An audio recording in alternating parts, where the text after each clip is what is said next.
On September 6, 1997, the world stood still as Elton John sat in front of a grand piano in Westminster Abbey. The first solemn notes of Candle in the Wind broke the deafening silence.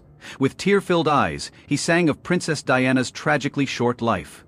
It was a moment that would never be forgotten. But what many people didn't know was that Elton John and Princess Diana had a deep and complicated friendship that was marked by laughter, conflict, and an emotional reconciliation.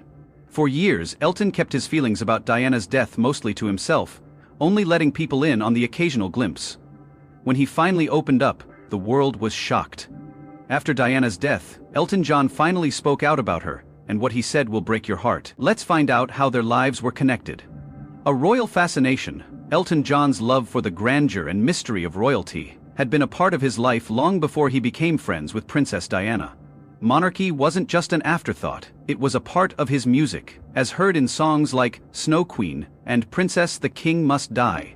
These songs hinted at a long-lasting interest in the royal world, with its wealth, power, and rich traditions. However, his interactions with real members of the royal family would be even more fascinating than any of his grandiose dreams. His first major encounter with royalty happened in the 1970s, when Elton's fame was rising quickly and his place in the hosts that he was becoming more well-known in British society. He got an invitation to eat at Kensington Palace with Princess Margaret. Princess Margaret was known for her glamorous lifestyle, sharp wit, and love of music. Elton had only dreamed of living in Princess Margaret's world. The evening started out normally beautiful, but quickly became tense when Lord Snowdon, Princess Margaret's husband, walked in. He was already in a bad mood. Elton remembered very clearly the time when Lord Snowdon walked in and demanded, "Where's my forking dinner?" The mood changed dramatically as an argument broke out, filled with a level of anger that didn't seem to belong in the pristine halls of Kensington Palace. However, looking back, Elton found a strange amusement in the situation, knowing that it showed how human and flawed even royalty could be. These events would amuse Elton and make him more interested in the royal family, but it wasn't until he met Princess Diana that he really felt an emotional connection to a royal. Diana was different. She wasn't just a figurehead. She was someone who shared his interests and understood the pressures of public life. She was more than just a symbol of royalty. She became a friend. Diana's warmth, vulnerability, and humanity struck a chord with Elton on a level far beyond the funny eccentricities of the other royals. They met for the first time at Prince Andrew's 21st birthday party in Windsor Castle, 1981. The grand venue was full of the glittering elite of British society, but it was in the middle of all the royal pomp that Elton John and Princess Diana became friends. From the first time they spoke, something clicked. Elton later said that the interaction was almost instantaneous and that a bond formed naturally amidst the formality of the evening. Diana, with her usual grace and ease, seemed to move through the crowded ballroom, making everyone feel at home. She had an amazing social ease. Diana was undeniably charming. She had the rare ability to make everyone feel like they were the most important person in the room, whether they were with a member of the royal family or a stranger from the press. Diana had a way of putting people at ease. Elton, who was known for being honest, was immediately drawn to her warmth. But he couldn't help but notice something else going on beneath her beautiful exterior. There was a clear, cold distance between Diana and her husband, Prince Charles, that wasn't immediately obvious to the public. Even though they were seen as a power couple in public, there was no chemistry between them. Elton saw it for himself, the space between them and the tension that hung over their interactions. This wasn't a fairy tale. This was a marriage that was strained by the weight of duty and expectation. As their friendship grew, Elton would witness what he would later call the Diana effect. Diana didn't just have admirers, she had people who were captivated by her presence. At one dinner party, Elton saw something he never thought he would see. A bizarre standoff between two of Hollywood's biggest stars, Richard Gere and Sylvester Stallone. Both were trying to get Diana's attention, and their egos were inflated by the princess's beauty and charm. Elton watched almost in shock as the two actors, each at the height of his career, almost fought over Diana's favor. There was a lot of tension and rivalry at the dinner, and in the end Stallone stormed out, muttering under his breath, "If I'd wanted her, I would have taken her to Elton." The ridiculousness of the situation showed how powerful Diana was. But Elton saw her as more than just the Princess of Wales. She was a friend with whom he could share his own struggles and successes, someone who knew the weight of public life and the sacrifices that come with it. It was clear that Elton and Diana's friendship would be a big part of his life. For him, Diana wasn't just a pretty face. She was a real person who understood the difficulties of fame and the emotional problems that often came with it. It was through his friendship with Diana that Elton saw the human side of royalty, a side that wasn't shown as much in public.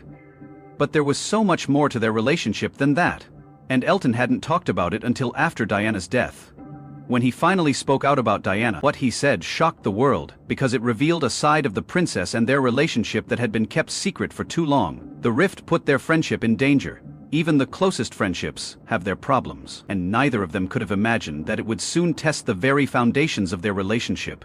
The rift between Elton and Diana started over an unexpected and seemingly unimportant issue involving Gianni Versace's Diana had agreed to write the foreword for the photography book Rock and Royalty, which was meant to raise money for Elton's AIDS Foundation.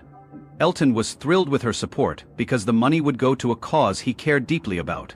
However, Diana withdrew her support at the last minute, saying she had concerns about the book's contents. She said she had never seen the whole thing and didn't know what the pictures were like. But Elton knew this wasn't true because Johnny had shown her the pictures. Diana had told Elton she loved the whole thing, but he felt betrayed and it hurt a lot. Elton, feeling disappointed and angry, did what he always did when he was upset. He wrote Diana a letter explaining how much her last-minute cancellation had hurt him and the charity that had relied on her donation. The letter was honest and full of his anger and frustration. He reminded her that her choice had cost the foundation a lot of money, and he told her he understood. He couldn't understand how she could break her promise after everything they had been through. The response he got was, in his words, cold and distant. It began with "Dear Mr. John," which was more hurtful than any harsh words could have been. The letter was formal and detached, as if she were writing to a stranger instead of a close friend. Elton later admitted that he was both angry and sad with her. The pain wasn't just about the book, it was about how trust had been broken between them. Diana again for months, but his anger kept him away. It wasn't until Gianni Versace was tragically killed that they finally spoke again, but it was too late. The news of Gianni Versace's death on July 15, 1997, hit the world like a thunderclap. The fashion world had lost one of its brightest stars, and his close friends and co-workers were deeply affected. Diana, who was already dealing with her own emotional problems, was shaken by the loss, even though they had a falling out. Years before the Rock and Royalty book mess-up, Diana had a deep connection to Gianni. He was a close friend, and his death was another blow to her already fragile mental state. In a moment of reflection and regret, Diana called Elton, determined to make up for the time they had spent apart. Somehow, she was able to find Elton's private number while he was staying in France, a peaceful place where he had sought refuge. Diana's voice on the other end of the line was soft, almost fragile as she talked. "I'm so sorry," she said in a tone that was both sincere and shocking. "Let's be friends." Those simple but powerful words hit Elton's hurt heart like a bomb. The old warmth between them started to come back as he realized that Diana had also been struggling with the distance that had grown between them. The reconciliation was a moment of vulnerability for both of them, and a chance to heal old wounds. The two friends reunited at Gianni Versace's funeral in Milan, a gathering that was both a celebration of Versace's life and legacy, and a time for deep personal reflection. Elton and Diana stood together, united in their grief. They spoke briefly, shared a few private words, and made plans to meet again in London. The bond between them seemed unbreakable at that moment. They were going to pick up where they left off. There was talk of visiting each other, going to the same event, and just getting back in touch with his friends who had lost touch. Having been through rough times together, fate had other plans. There wouldn't be another chance. Just weeks after they got back together, Princess Diana died in a terrible car accident in Paris, making her one of the most loved people of our time. Elton was shocked, because he had just started to heal the rift between them, only to be faced with the most unimaginable loss. The pain of their unfinished reconciliation was a wound that would never fully heal the plans they had made. Their plans to meet again and continue their friendship were shattered in an instant at Diana's funeral.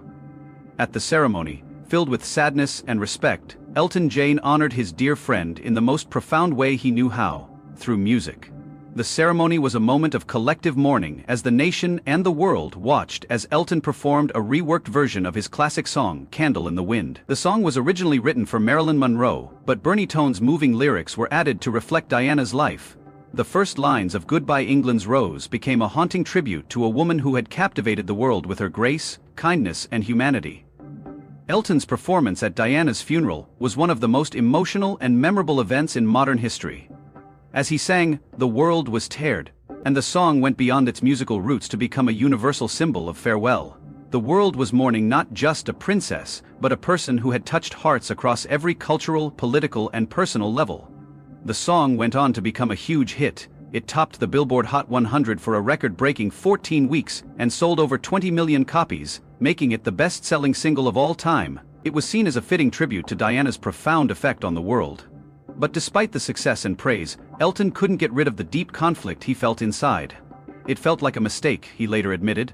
The world treated it as an anthem, but to me, it was a tragic goodbye. I never wanted to make the public's attention my own. The song's celebration of Diana's life and memory felt hollow to him in some ways. Diana, in all her complexity and humanity, deserved more than just a song. She deserved the chance to keep making a difference in the world, to keep being a friend to those who loved her, and to keep showing the world what a great person she was. Elton's heart broke when he realized that this song, no matter how well it did, could never fill the void her absence had left. Diana had been more than just a subject of his song. He could talk to her about anything and she would listen. She understood him in a way that few others did. In a way, the song was both a tribute and a reflection of everything that had not been said about the friendship that could have grown even stronger if fate had not intervened. So cruelly, Elton John would go on to perform the song many times, but each time he did, it reminded him of a loss that could never be fixed. Diana deserved more than just an honor. She deserved a chance to live and continue to change the world. Elton John rarely talked to Diana for years because he didn't want to be the friend who had once reached out and said, "Let's be friends." He couldn't really talk about the death of Princess Diana because it was too personal and raw for the public to see. But when he did, he shocked everyone with words that revealed truths about their friendship that had been kept secret for so long. When asked about his late friend, Elton dropped a bombshell. She was the best friend anyone had ever had. He started, his voice choked with emotion, but she was also the loneliest person in the world. What followed Diana was trapped made these words even more powerful. Diana never was truly free. The palace never protected her. The media destroyed her, and in the end I think she knew she wouldn't make it out alive. People had always seen Diana as the fairy tale princess, a shining example of grace and kindness, who brought warmth and compassion to a sometimes cold world. Behind the cold and distant monarchy, Elton showed that Diana's situation was much worse than anyone could have imagined. Diana was trapped not only by the royal family, but also by the people who were supposed to protect her, but let her down when she needed help the most. She knew the media was out for her blood, but no one, not even the palace, stepped in to protect her from the constant attacks. Elton talked about one shocking attack that left Diana deeply shaken and made the front page of the newspaper. A tabloid story accused her of dirty tricks while she was separated from Prince Charles. The headline screamed with venom, painting Diana as a sneaky, manipulative woman. The article described her as someone who would do anything to discredit the royal family, leaving her open and vulnerable. Diana was already under a lot of pressure from the public fallout of her marriage, and these accusations followed her around for weeks. She would call me in tears sometimes, saying that they were just trying to hurt her. As Elton remembered her, his heart was heavy with sadness. He could hear the pain in her voice as she struggled with the cruel press. Every day they would write horrible things about her that weren't even true, and the palace and her family did nothing to stop it. In the last few years of their friendship, Diana pushed away the people who could help her, including Elton, out of fear of being hurt. She had turned inward because she felt let down by the system that was supposed to protect her. When Elton tried to help her in her many crises, she often ignored him because she was used to being let down by it. She even pushed Elton away at times, making him feel like he was just watching her personal tragedy. She would talk to me about how she felt, but when I tried to get her to face her demons, she would shut down. He remembered. I just never knew how much pain she was really in, but there was a secret one that Elton had, kept secret for years, that made him question the real cause of Diana's death. The night she died, I had this eerie feeling that something was wrong. I had called her a few days before, and she sounded different. Almost like she was getting ready for something she couldn't escape. These revelations were shocking and made him think that Diana's death might not have been an accident, but rather the result of the emotional and psychological damage she had suffered at the hands of the press. I didn't want to believe it, but deep down I did. Elton said that Diana's life had been marked by an overwhelming sense of inevitability. The way she spoke in the months before she died, her constant references to feeling trapped, her fear of betrayal, and the idea that she might not be able to escape, hinted at the truth he had kept to himself for years. I never told anyone this, but now I know it's time for everyone to see what she saw. Elton said, "There was a part of me that knew she was afraid of being taken away. She wasn't just afraid of the press, she was afraid of what would happen to her if she left that world. He also talked about how these hidden struggles had affected their relationship, saying that she felt like she had to be something for everyone. For the press, she was supposed to be the caring, loving princess. For the royal family, she was supposed to be the obedient wife. But for me, she was just breaking. Even Diana was breaking under the weight of her own life. I wish I could have done more, but maybe the most shocking thing about Elton's reflections was how much he had suffered in silence for so long. I was always there for her, but I never really understood how much she was hurting. I didn't know how bad it had gotten. If I had known, I might have fought harder for her, said more, or protected her from the people who wanted to hurt her in the years after she died. Elton John didn't just mourn Diana's death in silence. He spoke out against the press, especially when it came to Prince Harry and Meghan Markle, who were being spied on by the press in the same way that Diana had been. He couldn't help but see the similarities between the two cases, the media's relentless pursuit of a story no matter what the cost to people. Through his music, actions and strong words, Elton John made sure that Diana's legacy, humanity, struggles and profound effect on the world would never be forgotten. In the end, Diana's untimely death tragically cut short their friendship. Elton felt a deep sense of loss and regret, but their friendship, based on shared pain and unspoken understanding, would never be forgotten. Do you think Elton John's words revealed something deeper about Diana's struggles? Let us know in the comments, and as always, thank you for listening.